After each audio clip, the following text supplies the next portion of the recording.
Este é o Visão CI, um programa realizado pelo Observatório da Comunicação Institucional, em parceria com a Mega Brasil, e tem como objetivo conversar sobre o universo da comunicação. Sou Carolina Correia. Eu sou Manuel Marcondes Neto, aqui trazemos os destaques do portal OCI. Tudo bom, Carol? Tudo bom, professor? Vamos falar hoje de ESG? Para nos apoiar nessa conversa, eu trouxe o texto da Vanessa Costa, que tem como título Diálogo e escuta são base da matriz de materialidade na agenda de ESG. Ela faz essa aproximação aí com o tema, um pouco para ajudar nesse movimento de quebra, né, das barreiras que a sigla traz. E aí eu passo aqui um exercício também de aproximação com a comunicação. Minha primeira pergunta, professor, e aí tendo em mente o papel do senhor como profissional, né, no mercado e como acadêmico, como professor, a minha pergunta é a seguinte: então, dado o papel crescente da comunicação organizacional na promoção do ESG, para o senhor, qual seria o equilíbrio ideal entre a criação de narrativas inspiradoras, então dentro ali de um viés mais subjetivo, que agreguem emocionalmente os diversos públicos de uma determinada organização e a prestação de contas dessa mesma organização, que seria um cenário mais objetivo? Olha, esse tema é fascinante e está bem dentro daquilo que a gente se propôs quando entrou na pesquisa, envolvendo-nos nesse tema transparência. Há, inclusive, um conteúdo da internet produzido especificamente para tratar disso, onde eu falo sobre isso com um pouquinho mais de detalhe. Mas aqui a gente também aprofunda. Para começar a traduzir para o português, né? ASG, ambiental, o aspecto ambiental, o aspecto social, o aspecto de governança. Quer dizer, é o olhar. Qual é o olhar que se coloca sobre a gestão? Né? Inclusive, eu tenho uma crítica desse G estar no mesmo nível do E e do S.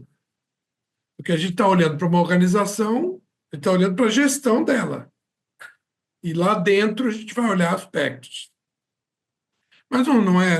Isso esses trinômios, né?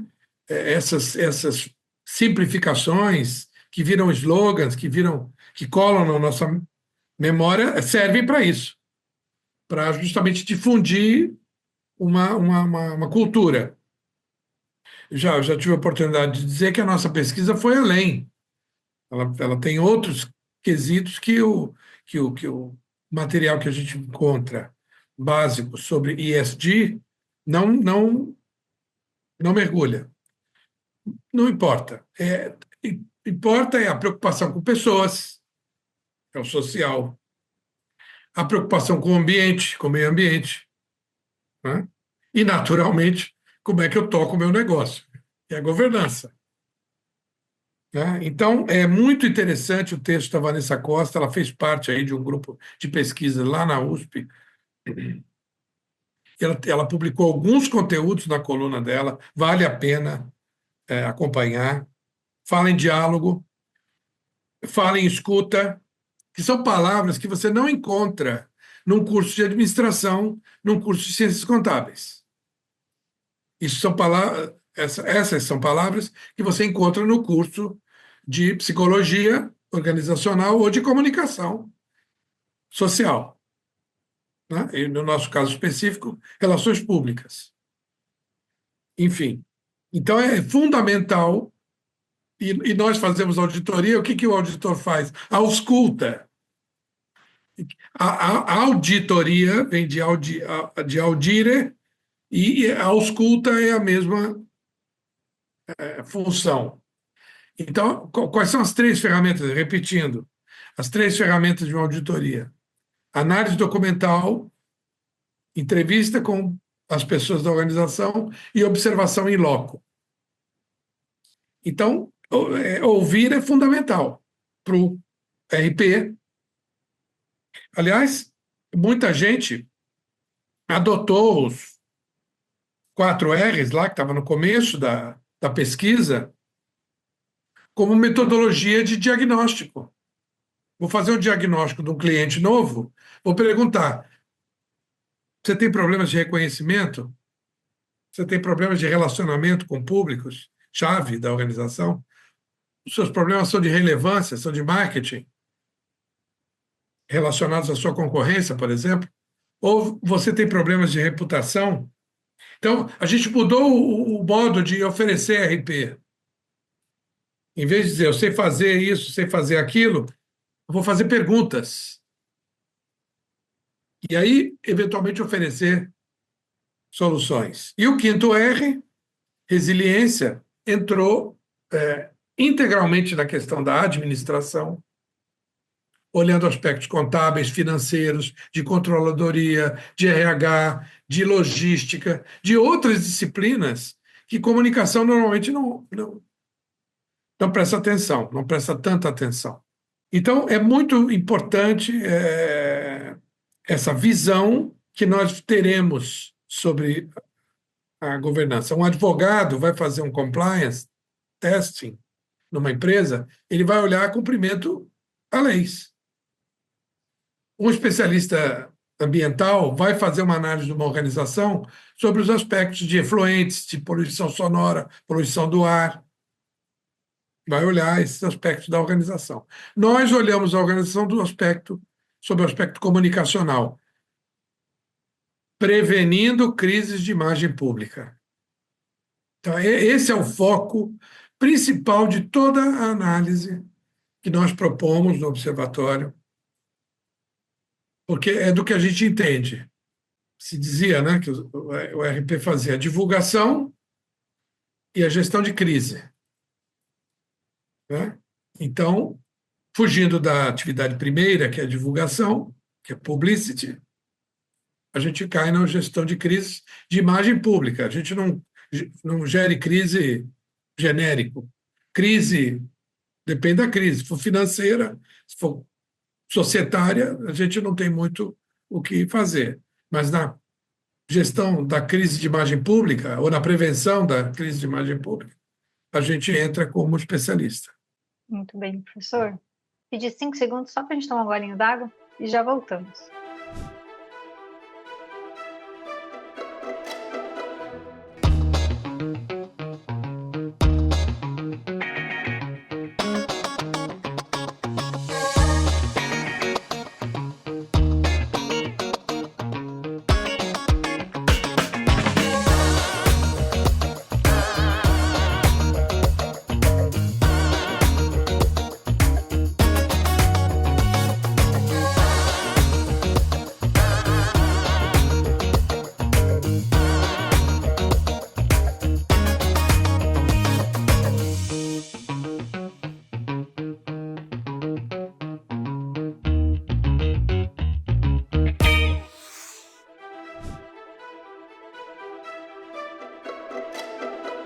Ainda sobre esse tema, e aí muito nesse papel do relações públicas, porque é isso, né? A área de comunicação ela pode permear toda a organização, mas não é tudo que é da esfera, né? Que é da alçada da área de comunicação, né?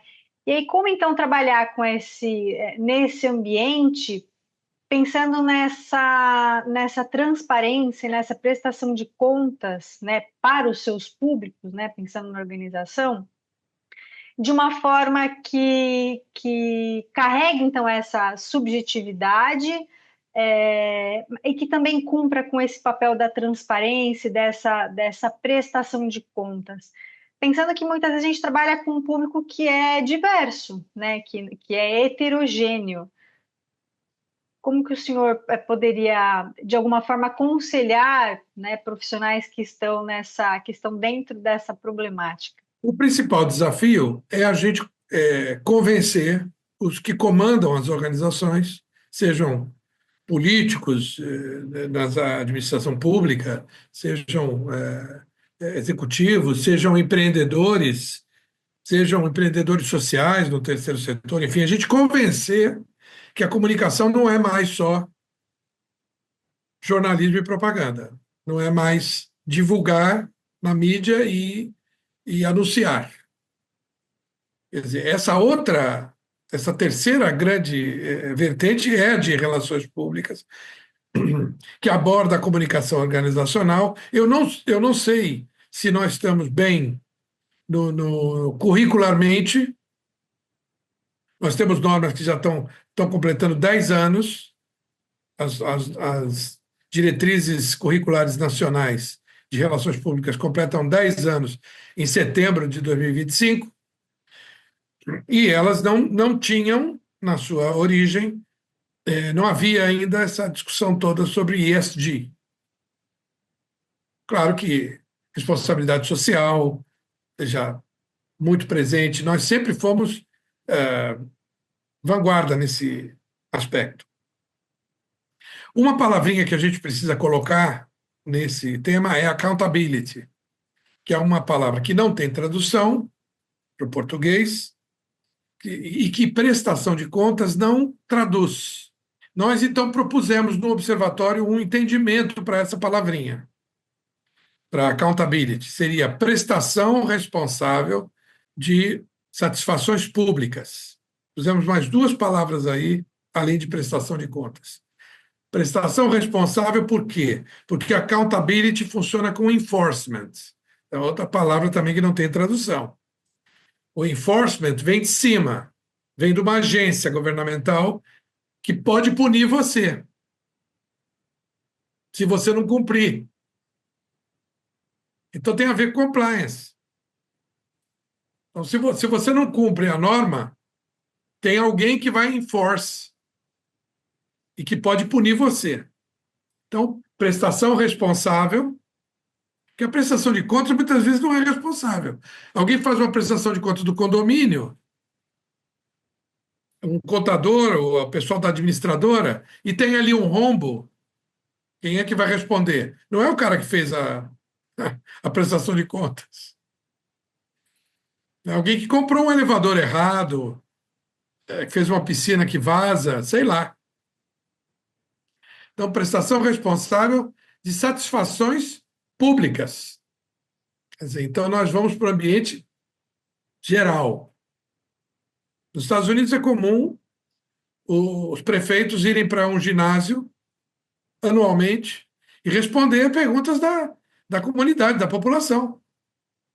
Claro que eu não estou falando de megalópolis, estou falando de cidades, por exemplo, Bauru daria tranquilamente para fazer isso. E o prefeito não vai para lá com assessor de imprensa para dizer, olha, isso aqui não pergunta, isso aqui não pode falar. Não, não tem assessor de imprensa. É o cara diante, claro que é organizada essa sessão, senão a pessoa vai lá para... Não vai jogar ovo porque está caro, mas, enfim, é organizado. Agora o cara zoa a camisa lá o dia inteiro, atendendo a população, ou tentando fazê-lo. Pode levar seus secretários, enfim, isso é muito comum. Town hall, o pessoal fala de town hall, né? Isso é comum. A gente, inclusive, tem um projeto para implantar isso no Brasil. O Observatório tem um projeto, já apresentamos a 3 cidades, o Dia da Satisfação Pública. Nós já temos esse projeto, foi proposto pelo Marcelo Fischer, nosso diretor executivo. Também é pesquisador, também é profissional de RP e professor. Então, incluir essa palavrinha accountability, né, é fundamental. Eu acho que os textos, não só esse, da Vanessa Costa, são importantíssimos. Não deixem você que nos acompanha de lê-los. Muito bem, professor. Mais um intervalinho para a gente voltar e falar do Índice de Transparência Ativa.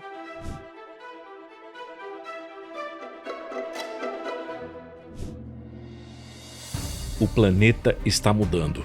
O clima está mudando. E este é um fenômeno que atinge todos os continentes. 2025 será conhecido como o ano em que o mundo atingiu o limite pré-colapso ao ver sua temperatura ultrapassar 1,5 grau acima da média pré-industrial.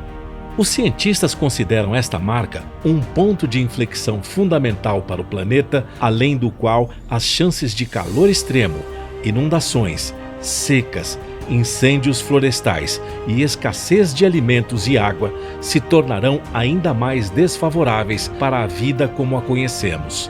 2025 também será conhecido como o ano em que o Brasil sediou a 30ª edição da Conferência das Nações Unidas sobre as Mudanças Climáticas, a COP30. Esta será a chance de governos e sociedade buscarem ações e respostas para reverter os catastróficos efeitos que a mudança no clima trará sobre a vida na Terra. Mas quais as propostas? Quais os desafios? Quais as ações serão colocadas sobre a mesa?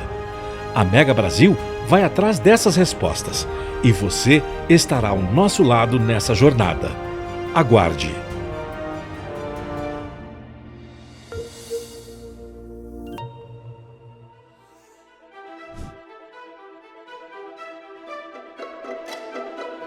Professor, índice de transparência ativa. Vamos nos situar. Estamos na instância 3, relevância, dentro da tática 11, eventos, e hoje eu peço que o senhor nos explique, por favor, o item 11.5, grupos de pressão ligados à lobby, e 11.6, intervenção pública. Bom, pegando aqui o manual, nós estamos falando da página 346. Olha, esse assunto é bacana demais. Bom, eu gosto de tudo, né? Sou suspeito. É uma palavrinha maldita no Brasil, o tal do lobby. Muita gente fala só lobby, mas o certo seria lobbying, que é fazer lobby.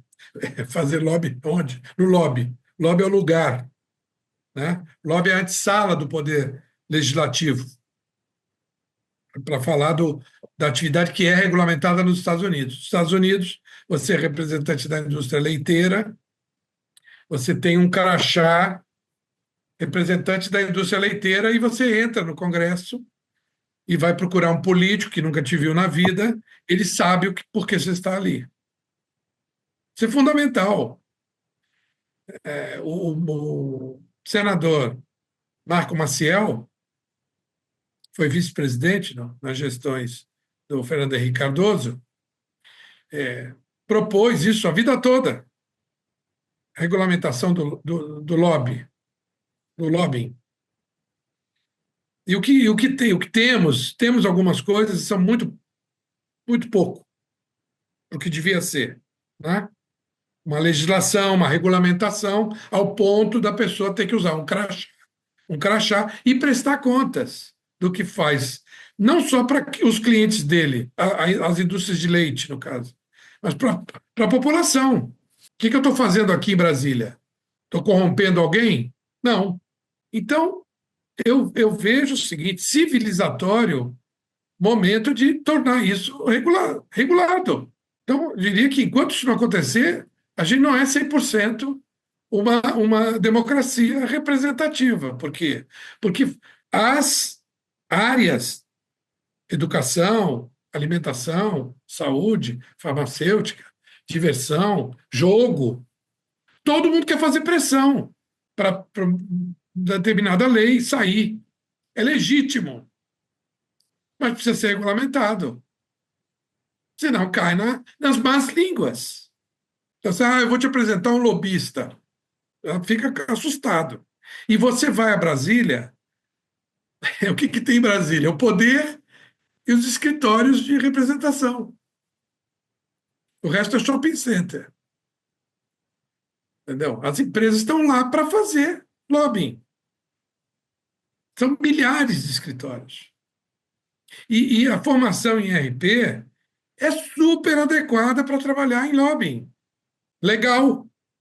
Então, você está fazendo auditoria numa organização, você vai perguntar Vocês fazem parte de algum grupo de pressão? Vocês se organizam? Você pega uma Fiesp ou uma Firjan, para falar de São Paulo e Rio, são entidades associativas de empresários, estão debaixo da CNI, Confederação Nacional da Indústria. Eles vão ao Congresso fazer o quê? Vão ao governo federal falar sobre o quê? Sobre os seus setores. É legítimo.